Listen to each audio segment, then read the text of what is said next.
Sveiki, mano brangieji. Na kągi, šiandieną mes turėsime spalio mėnesio prognozę. Ir prieš pradedant, kaip visada, noriu priminti, kad mano prognozes reikėtų žiūrėti pagal Saulės poziciją, Mėnulio poziciją ir ascendento poziciją. Daugiau informacijos apie tai rasite aprašyme po šiuo vaizdo įrašu. Taipogi noriu priminti, kad kanale jau yra patalpintos 2 prognozės 2025 metams. Tai yra, kokie pokyčiai laukia jūsų kinų zodiako ženklui bei įprastiems zodiako ženklams. Tai jeigu dar nežiūrėjote, kviečiu pasižiūrėti. Na ir greitų metu jau išeis prognozės detalios atskiros kiekvienam zodiako ženklui nuo sausio iki gruodžio mėnesio. Aptarsime jūsų kiekvieną mėnesį. Tai jeigu dar neužsiprenumeravote šio kanalo, raginu tai padaryti, kad nepraleistumėte naujų prognozių. Ir būsiu labai dėkinga, jeigu paspausite patinka mygtuką, bei lauksiu jūsų grįžtamojo ryšio komentaruose. Jums tai nieko nekainuoja, o man labai daug reiškia. Ir nepamirškite pasidalinti vaizdo įrašų su tais, kam ši prognozė būtų svarbi. Tai kviečiu pasidaryti kavos ar arbatos, įsitaisyti patogiai ir kartu su manimi pasižiūrėti, kas jūsų laukia spalio mėnesį. Vėžiai, pažiūrėkime, kas jūsų laukia pirmąją spalio savaitę. Pagrindinis įvykis vėžiams spalio pirmąją savaitę.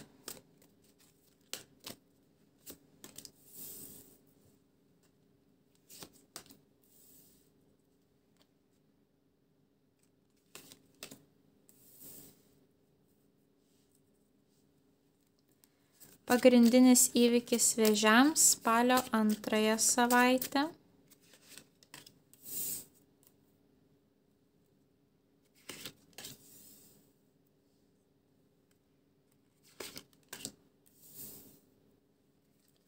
Pagrindinis įvykis vėžiams spalio trečiąją savaitę.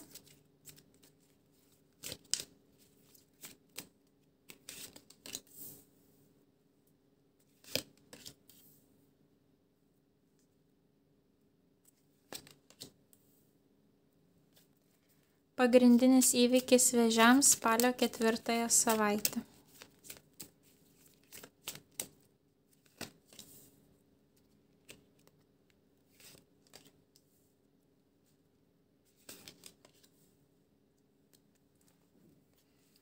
Bei vienas patarimas vėžiams spalio mėnesiui iš visatos. Ką visata nori pasakyti vėžiams apie jų spalio mėnesį.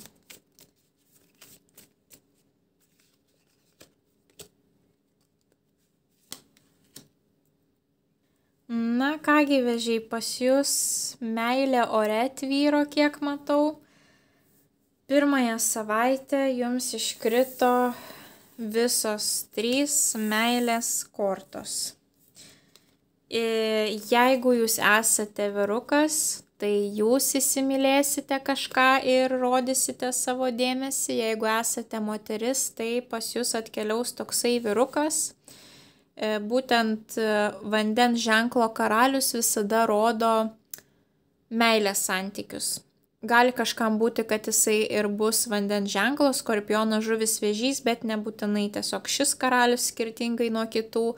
Jisai atsakingas už santykius. Ir mes čia turime taurių riterį. Tai reiškia, riteriai rodo įsibėgėjimą.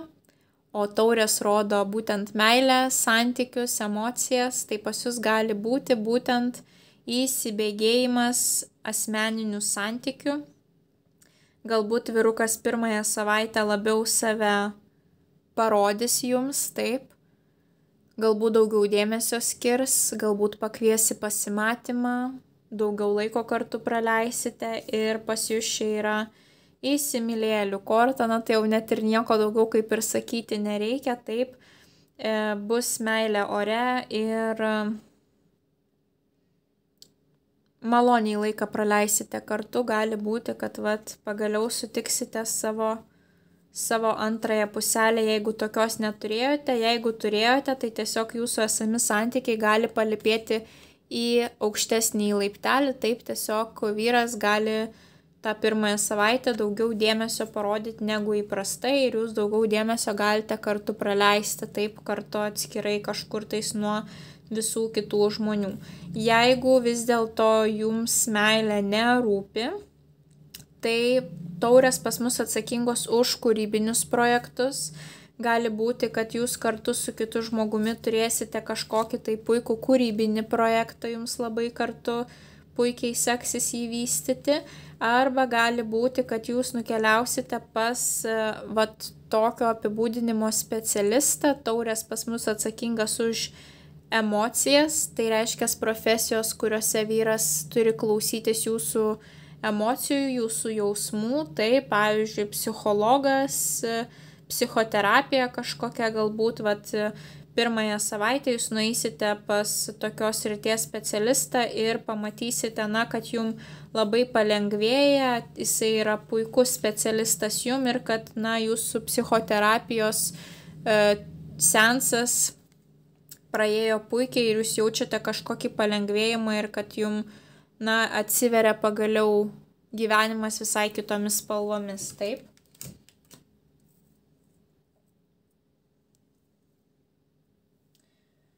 Tuomet antroji savaitė pas jūs vėlgi iškrito taurių riteris, štai šitas taurių riteris pas mus iškrito ir antrąją savaitę. Tai reiškia vėlgi toliau vyksta įsibėgėjimas meilės reikaluose arba kūrybiniuose projektuose. Gali būti ir kažkokia džiaugsminga žinia atkeliauja. Pavyzdžiui, čia galėjo atkeliauti džiaugsminga žinia iš jūsų vyro, galbūt jūs esate toli viens nuo kito ir jums vyras pasakė, kad jisai grįžta namo taip savaitėje atostogų ir jūs pagaliau susitinkat po ilgo laiko. Tai čia įvairiausių scenarijų gali būti, jūs turite visada orientuotis į savo raktinius žodžius ir pasižiūrėkite, čia turime dar vieną žmogų ant žirgo, taip, čia turime. Ši moteris ant žirgo tai yra lazdų šešetas, nugalėtojo korta. Kažkodėl jūs jausitės nugalėtojai tą antrąją savaitę. Galbūt pas jūs atkeliaus labai džiugi žinia, maloni žinia, taip, kurios jūs ilgai laukiate. O aišku, jeigu tai santykiai, tai jūs džiaugsitės tuo rezultatu, kaip santykiai rutuliuojasi toliau ir jūs jausitės, kad pagaliau aš esu nugalėtoja, nes aš sutikau tokį nuostabų vyruką, taip. Ir čia mes dar turime kardų karalienę. Kardų karalienė kažkaip bus susijusi būtent su šiais dviem dalykais. Pavyzdžiui, su ta džiugia žinia, galbūt jinai tą džiugia žinia jums praneš, kad jūs nugalėjote kažkur tais, taip. Arba jūs su ją kartu pasidžiaugsite. Tai gali būti jūsų mama, sesė, senelė, bet turi būti vyresnė moteris subrendusi nuo 35 metų dažniausiai. Ir čia jums iškrito kardų karalienė, tai gali būti oro ženklo, dvyniai, svarstyklės arba vandenis, bet nebūtinai jinai gali būti ir tokios profesijos atstovė, kuris dirba su komunikacija sakytinė, rašytinė, taip, tai reiškia viskas, kas susijęs su kalba. Mokytoja, vertėja, rašytoja, žurnalistė, teisininkė irgi gali būti visi teisiniai reikalai, taip, gal kažkokia tais džiugi žinia pas jūs ateina iš valstybės susijusi su teisiniais reikalais ir jūs jausitės nugalėtojai, kad pagaliau jūs gavote tą leidimą, tą popierių, tą dokumentą, taip.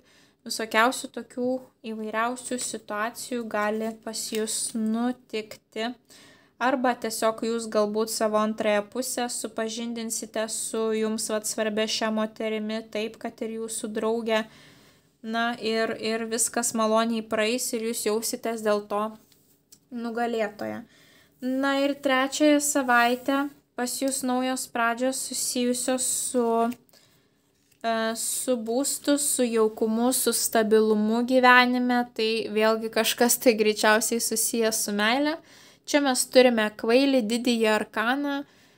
Naujos pradžios gali būti netikėtos pradžios, rizika, jūs kažką naujo pradėsite trečiąją savaitę, gali būti, kad ir su rizikos prieskoniu.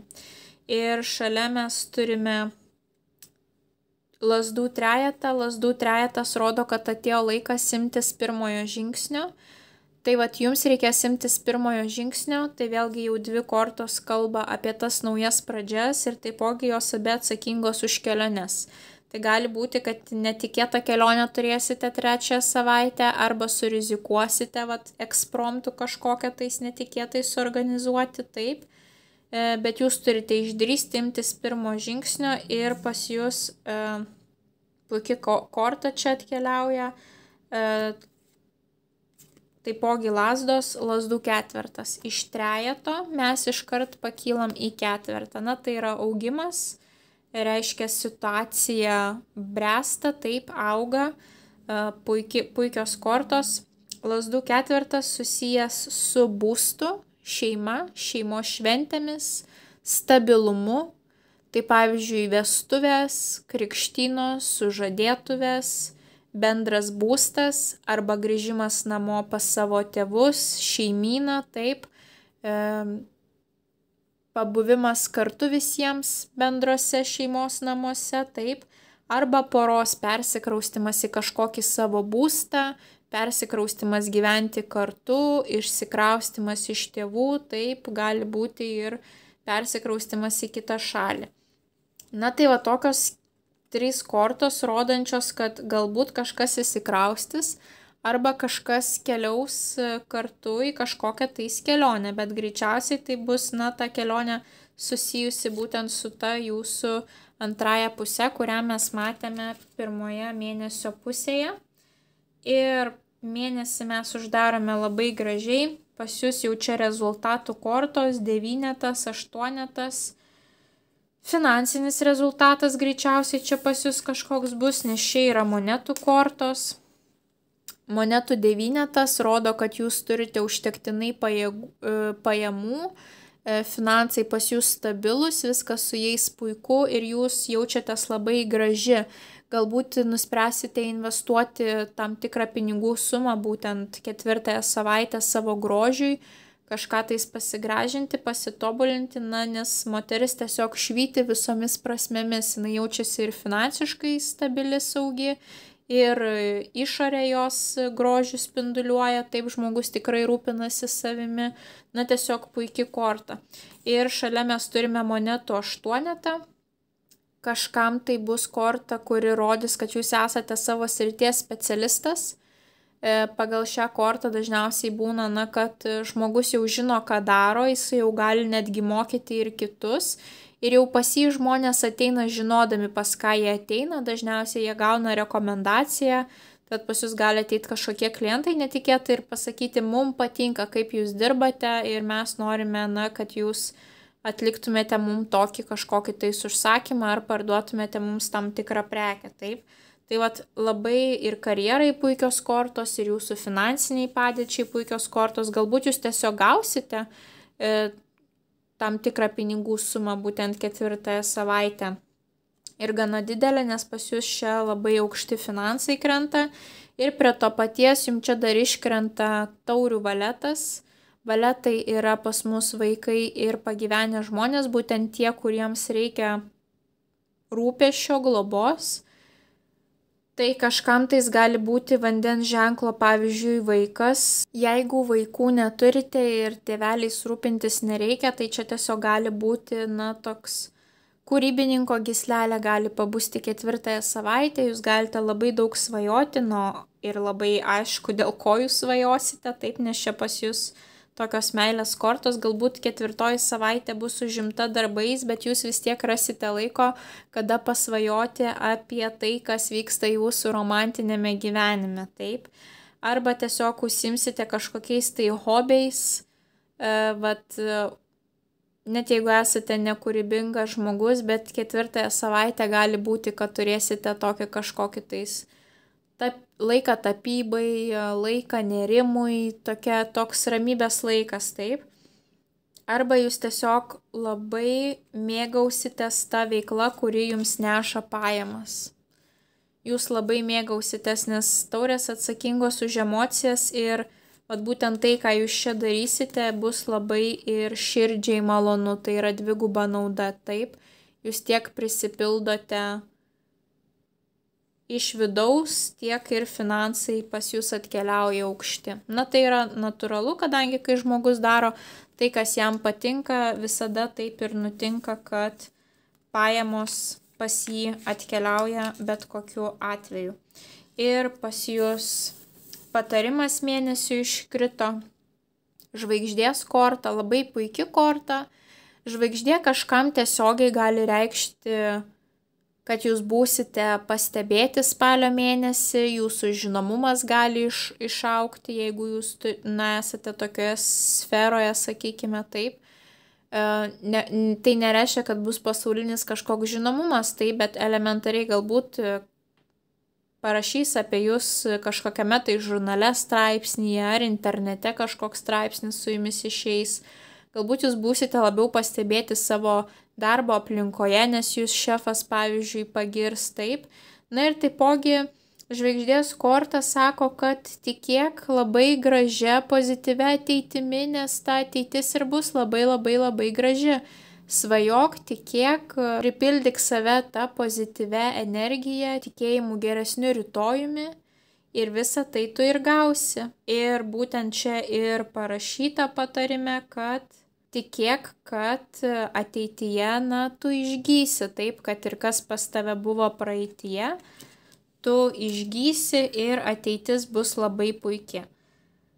Tai va, tikrai atrodo, kad spalio mėnesis bus pradžia kažkokių tais labai svarbių jums gyvenimo įvykių, taip, kurie išsivystys į kažką labai labai gražaus ir svarbaus jums ateityje. Tai to jums Vėžiai ir linkiu, na, o mes susimatysime jūsų kitose prognozėse. Iki kitų kartų. Ate, ate.